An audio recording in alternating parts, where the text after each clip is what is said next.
کربلا میں کبھی 3 کروڑ. پوری ذمہ داری کے ساتھ جملہ کہنے لگا ہوں, نفسیاتی جملہ ہے, میری تائید فرما مجھے مہدی صاحب. 40 لاکھ 50 لاکھ بندہ حج کر کے واپس آئے نا حسن بھائی عباس پہ, ان کے سروں پہ قرآن رکھ کے پوچھو کہ تو نے حجر اسود کا بوسہ دیا؟ وہ کہ اتنا رش تھا, کوشش بڑی کی نہیں جا سکا. نشانے قدم ابراہیم چومے, وہ کہتا سوچا نہیں جا سکتا اتنے رش میں وہاں کیسے پہنچتا. تو بتا کعبے کے غلاف پہ ہاتھ رکھا, ایک بار صرف مس کیا تھا, دوبارہ جا ہی نہیں سکا. یہ ہے 40 لاکھ 6 کروڑ بندہ کربلا سے واپس آئے. ٹانگوں سے معذور بندے سے پوچھ تو حسین کی زری پہ گیا؟ وہ کہتا جیسے میں گیا ہوں. کریم تو بغیر ملاقات کے کسی کو واپس بھیجتے. وہاں نا امید ہو کے واپس آ سکتا ہے, کربلا سے کوئی نا امید ہو کے واپس. میں ٹھیک کہہ رہا ہوں؟ میں نے خود امام حسین علیہ السلام کی حرم میں بیٹھے ہوئے ایک عالم دین کی زبانی سنا تھا. وہ کہتے تھے یہ کریم کے شہر کا معجزہ ہے, جیسے جیسے مہمان آتے جاتے ہیں حسین کربلا کو کھولتا جاتا ہے. کربلا آج بھی تنگی کا نام نہیں, کربلا کشادگی کا نام ہے. حسین نے کرم سستا کیا. حسین نے کہا دیکھ خدا نے کہا تھا میرے گھر آنا تو امیر ہے, میں نے وہ شرط ختم کر دی, میں نے شرط بھی ختم کر دی. غریب ہے قرضہ اٹھا, ادھار مانگ کسی سے, واپس کی تو نے ذہن میں رکھنا, واپس تو نے نہیں کرنے, میں ایسے سبب مہیا کر دوں گا. تیرے زیارت سے واپس آنے سے پہلے میں تیرے رزق کا بندوبست کر دوں گا. تو آ جا میرے شہر میں, کھانا بھی میں دوں گا, پانی بھی میں پلاؤں گا. ہر طرح کی شرط ختم کر دی تھی حسین نے, کیونکہ کربلا کی زیارت کا تعلق پیسے سے ہے ہی نہیں. میں نے خیرات مانگنے والے لوگوں کو کربلا میں حسین کے مہمان بن کے دیکھا. کریم کربلا نے کہا میں نے تو ہر چیز ختم کر دی تھی, تو پھر بھی نہیں آ سکا. حسین نے کہا چل تو نہیں آ سکا, میں تیرے لیے کرم اور سستا کرتا ہوں. تو میرے شہر نہیں آیا, میں تیرے شہر میں اپنے گھر بنا لیتا ہوں.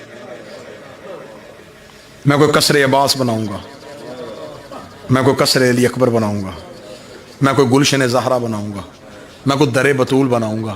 یہ جو گھر ہے نا جس گھر میں ہم بیٹھے ہیں, یہ کس کی ملکیت ہے؟ حسین کی. مولانا فرمایا تو میرے گھر نہیں آ سکا, چل میں تیرے شہر آ گیا.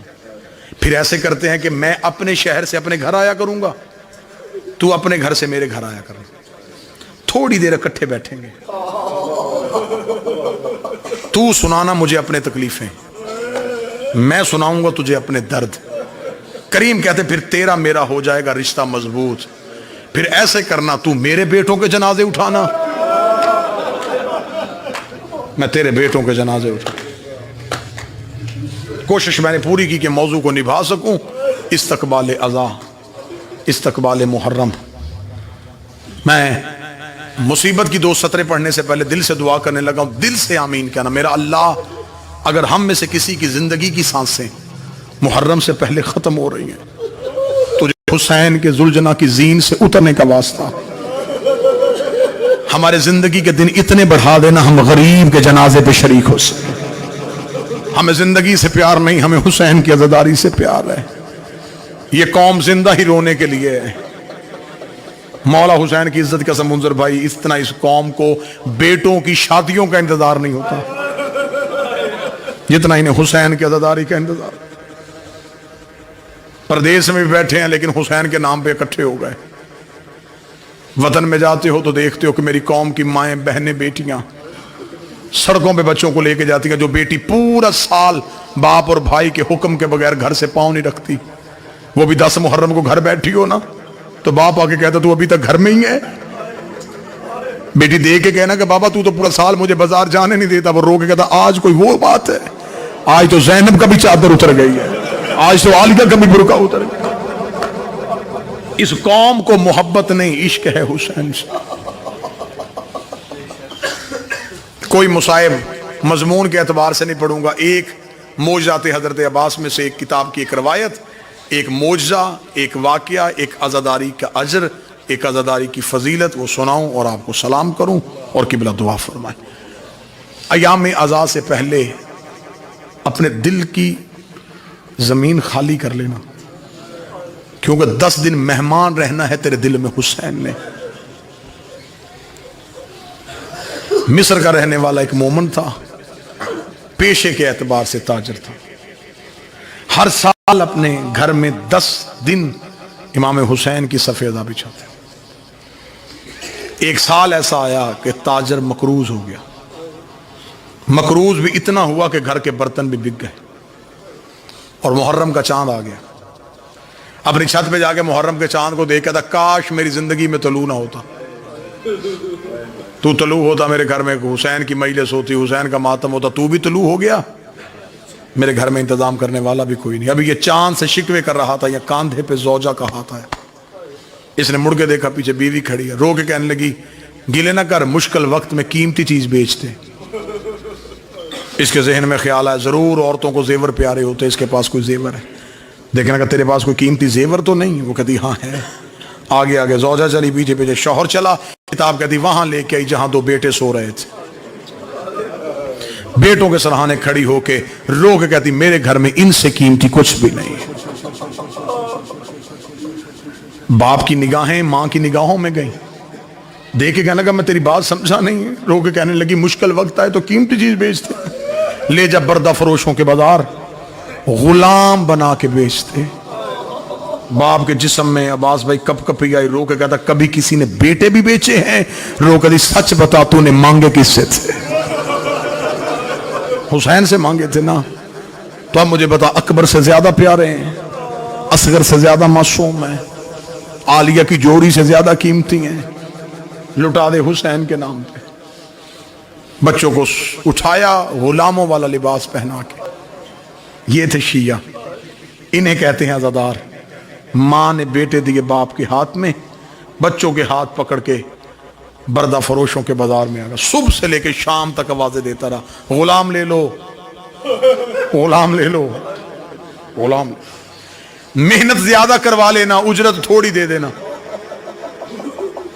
گاہک تلاش کرتا رہا, کوئی گاہک نہ ملا. شام کو تھکا ہوا عزادار زمین پہ بیٹھا, بیٹوں کے سر سینے پہ رکھ کے منہ بقیہ کی طرف کر کے تھا بی بھی اب میرا مقدر, میں تو گھر سے بیٹے بھی لے آیا تھا. شہزادی تجھے میری عزاداری منظور نہیں؟ ابھی یہ بات کر رہا تھا, یہاں بازار میں گھوڑے کے ٹاپوں کی آواز آئی. اس کے قریب آگے گھوڑا سوار رک گیا. اس نے یوں سر اٹھایا, گھوڑے سوار کے چہرے پہ نقاب. گھوڑا سوار کی آواز آئی غلام بیچے گا؟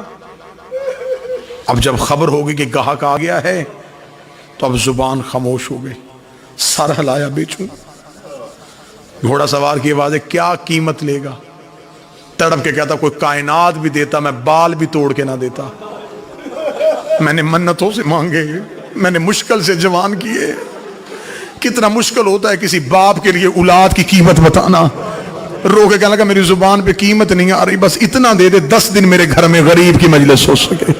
اتنا جملہ کہنا تھا. یہ گھوڑے سوار کی آواز آئی, وہ سامنے گھوڑے پہ تھیلا, تھیلے پہ دینار ہے, دینار اٹھا اور اپنے بچے میرے ساتھ گھوڑے پہ بٹھا دے. دینار اٹھا, بچے گھوڑے پہ بٹھا دے. دینار اٹھا, بچے گھوڑے پہ. جو بندہ بیٹھا ہے اسے خبر ہے کہ محرم آنے والا ہے, وہ سینے پہ ہاں ضرور مارے گا, ہائے ضرور کہے گا. جب گھوڑا سوار کی آواز آئی دینار اٹھا اور اپنے بچے گھوڑے پہ بٹھا دے, اتنا کہنا تھا. چند قدم پیچھے ہٹ کے کہنے لگا میں کوئی قرضہ تو نہیں مانگ رہا, بیٹے بیچ رہا ہو, اتنی بھی امیری کیا تو پیسے بھی اٹھا کے نہیں دے رہا. گھوڑا سوار کی آواز میری مجبوری ہے, میرے ہاتھ ہوتے میں تیرے بیٹے ہاتھوں سے اٹھاتا, میرے بازو ہوتے میں تیرے لال سینے سے لگاتا. او میری مجبوری, میرے ہاتھ نہیں, میرے بازو نہیں. اٹھا بچے, بٹھا میرے ساتھ گھوڑے پہ. کتاب کے جملے ہیں, اس نے بیٹوں کو اٹھایا گھوڑا سوار کے ساتھ. گھوڑا سوار نے سینے کے ساتھ.